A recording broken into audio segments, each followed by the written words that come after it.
And it's quite clear as well, and it's very, very serious, that on foot of pursuing this policy, the right of every member state to have an independent foreign policy is crushed in Lisbon.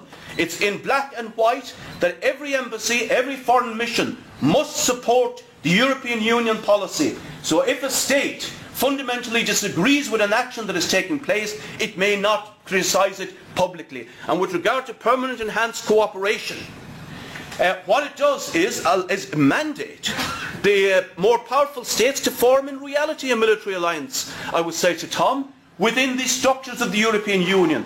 It can then be given responsibility for missions outside by the leaders, it's true, but once those missions are underway, Lisbon makes clear the decisions on those missions rest just with the countries that are participating through this thing. That is not a project, in our view, that is in the interests of the masses, whether it's in Europe or abroad.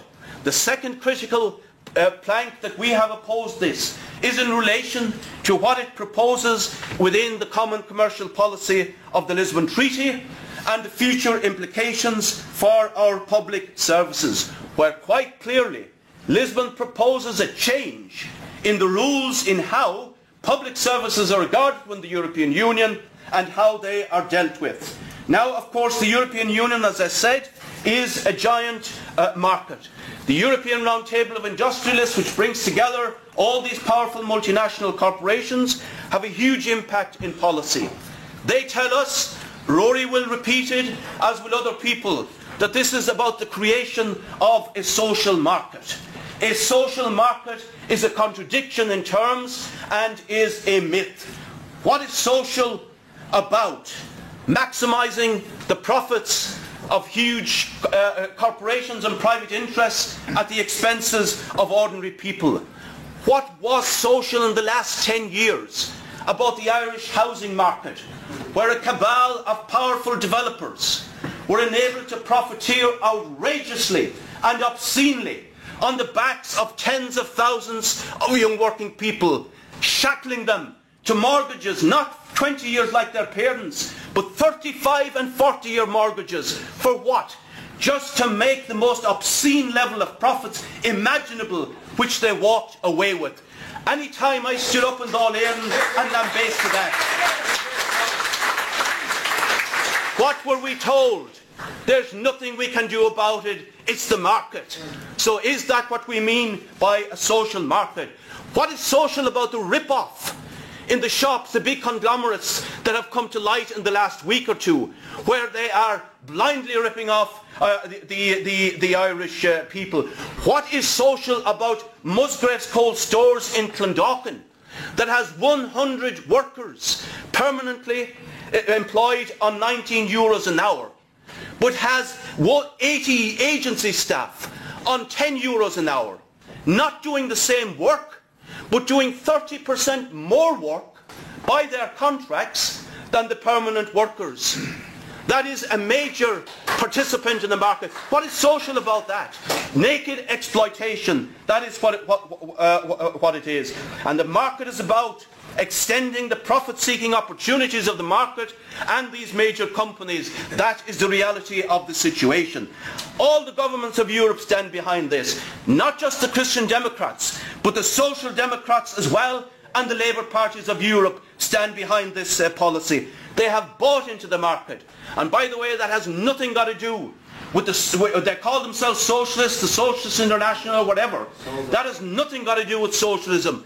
The socialism of Connolly, for example, was democratic rule by working people, where the resources of society are governed directly by them.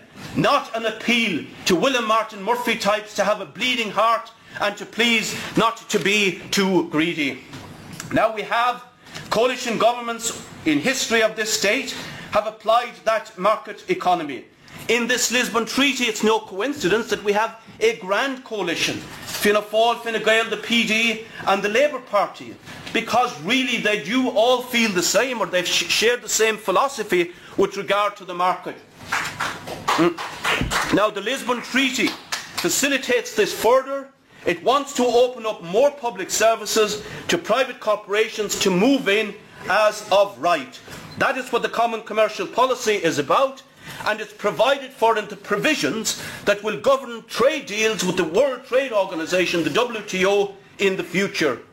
What Lisbon does is to open up in those talks the possibility of multinational corporations being able, by a qualified majority vote as of right, to come in and to invest, so-called, to muscle in reality to our health services, for example, over the next period of time. We know about the negotiations that's going on at the present time with Mandel with regard to agriculture. Exactly the same thing can now happen with regard to health, education, social service.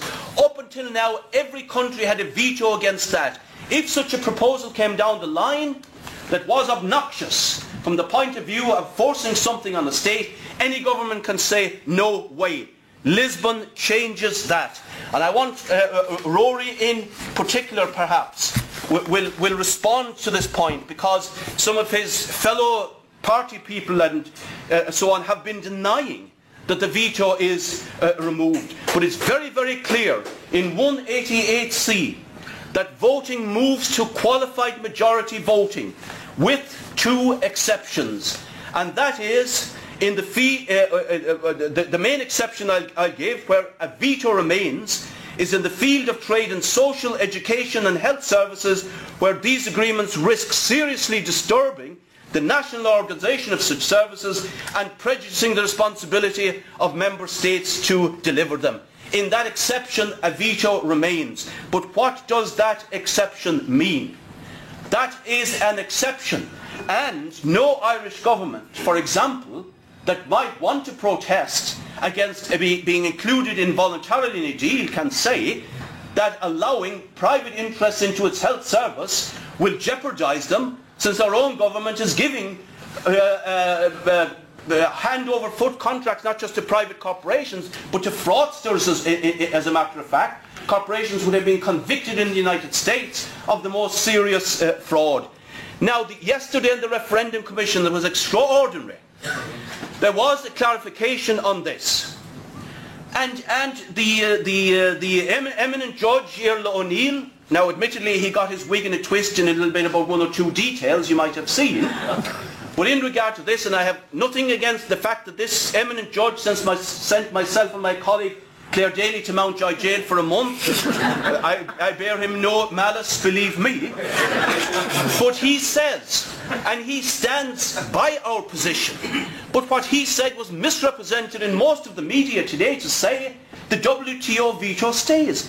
What he said was the ratification of the Lisbon Treaty would mean some policy areas where unanimity is currently required would in future be decided by qualified majority voting. He goes on to say unanimity will be required, and then he repeats the point from the Lisbon Treaty itself, the exception of serious disturbance or prejudicing the responsibility of member states. So the veto is gone. Now I'm going to ask Rory to agree with me on that later on when he speaks, and if it doesn't mean what I say it means, well, what does it mean? There was other points I wanted to make in that regard, but for time I will leave them aside, and maybe we'll come back to them in the course of the discussion.